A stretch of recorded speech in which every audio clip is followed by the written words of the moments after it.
I'm Vera Henningsen. And I'm Russ Henningsen. We've been invited to come back and tell you our story together. Since we were married for 58 years, we should tell it together, don't you think? We also worked together for many years, even though we weren't farmers. No, it was in the 1930s, and I was working at the County Poor Farm, which was located down the county road on Jordan Lake. I was born in Big Flats, but my mother was a Huber, so we visited down here often. I was a deputy sheriff. Part of my job was to deliver folks to the county farm. So we met. One thing led to another, and we were married. It was 1936. I was 19 years old. And I was an old man of 24.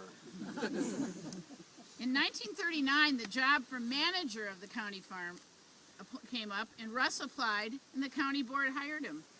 Since I was his wife, I was hired as matron. I was all of 22 years old. That's how they did things in those days. But I'd worked at the farm, so I knew what the matron's job was. Pay was $50 a month, plus a home to live in and meals that Vera cooked, shared with the inmates.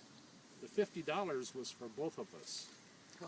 We called the people who lived at the farm inmates because that's what the county said they were. To me, they were just old folks who were too sick or feeble-minded to live by themselves and with no family or friends to care for them.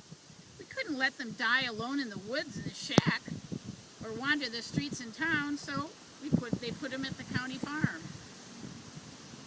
It really was a farm.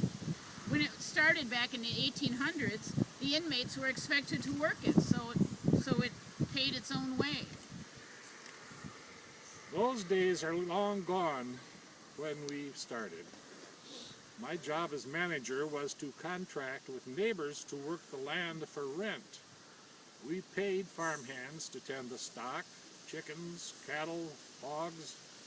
During the Depression, they hired people on relief to work at the farm for $1 a day. I remember one of the first improvements we made was to connect the new electric line put up by the Adams Marquette Electric Co-op. Having electric lights was nice. A real luxury, we thought. Then Russ had a new well put down, and we had running water in the kitchen. A few years later, we got an electric clothes washing machine, a hot water heater, and a refrigerator. One thing I didn't give up, though, was the wood cook stove. It was big enough so I could grill all the pancakes that we could fry on the top, fry some eggs for Russ, and bake all our bread in the oven. I could put a couple of pots of stew on the back burner and let it simmer all day. I can still smell the bread baking now. It was like heaven on earth. And I know what I'm talking about. Then we rewired the living quarters so all the bedrooms had a light. It was just a single bulb in the middle of the ceiling. Not much, but better than being in the dark. It wasn't until after the war, 1947 I think, that we put in a septic tank. No more outhouses. It wasn't luxurious, but we gave folks a decent place to live out their days. Some of our friends were surprised when I told them how much I liked the farm, even after our son Donnie was born. He was like a pet to the old folks. They played with him, made him laugh. It was like he had a couple dozen sets of grandparents. Then the laws changed and the county closed the farm. It was 1951. They sold the land, the buildings, all the tools and equipment for $27,500. The inmates were moved to private nursing homes and the county paid the fees. We had to move too. Yes, we did. But it came out all right. All the while I was manager at the farm, I was still deputy sheriff. Adams County was a quiet place in those days, but we still had our share of crime. I remember in 1940, the U.S. Army was holding maneuvers with thousands of soldiers spread out from here to Camp McCoy. They were worried about vice, so we helped them raid a roadhouse down in New Haven because it was a house of ill repute. A couple of years later, during the war, a gang of thieves broke into 5 or 6 one-room schools in this part of the county. They stole the radios, cash, and stamps from the teachers' desks, even their pencils. Then there was that night after the war when the thieves stole 3 cars off the streets in Adams and Friendship. All Buicks. Well, in 1950, Sam Stone was sheriff. He had hired me as a deputy back in the 30s, and he was a good friend. A couple of criminals held up the Clover Farm store and 2 other places in Adams, and Sam, who was no spring chicken, set off to catch them. They hightailed it down County M at 90 miles an hour, with Sam coming behind and catching up. He forced them off the road and made the arrest. That was his last big arrest. I think so.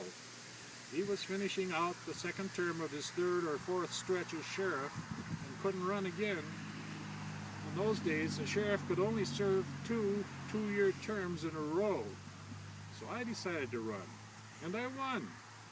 I took office in January 1951, and we moved to Friendship. And we both got hired again. The county had put in a new radio system in the sheriff's office and needed someone to run it. That was part of the sheriff's job, and my wife's too, since she was living there anyway. So I took the radio calls, but no one called me the dispatcher. But we also made improvements like we did at the Poor Farm. The county took that money from selling the farm, plus another $50,000, to build a new jail and sheriff's quarters. Some supervisors thought we should pay rent, but we reminded them that Vera would be cooking for the inmates and running the radio. So that was our rent. Russ served out his first term and won again in 1952. He couldn't run again in 1954. That's when Frank and Lil Searles started swapping the job. They were sheriff together from 1955 to 1969. We bought a house in Friendship. It was the first home we owned. I was always pretty handy, so I started my own carpenter business. Also worked for the Roberts Brothers Trailers and Tex Reddick's Boat Company.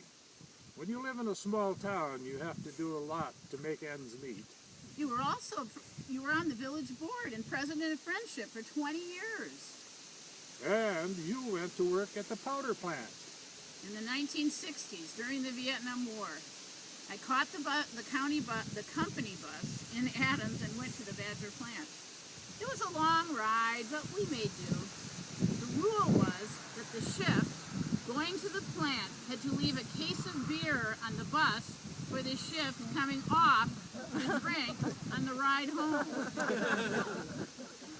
I didn't drink much, but watching what happened to those who did made the ride home go faster. So we grew old together. Just like we started. You passed away in 1994. You in 2003. And we're still together now. Yes, we are. And we thank you for visiting and listening to our story. Thank you.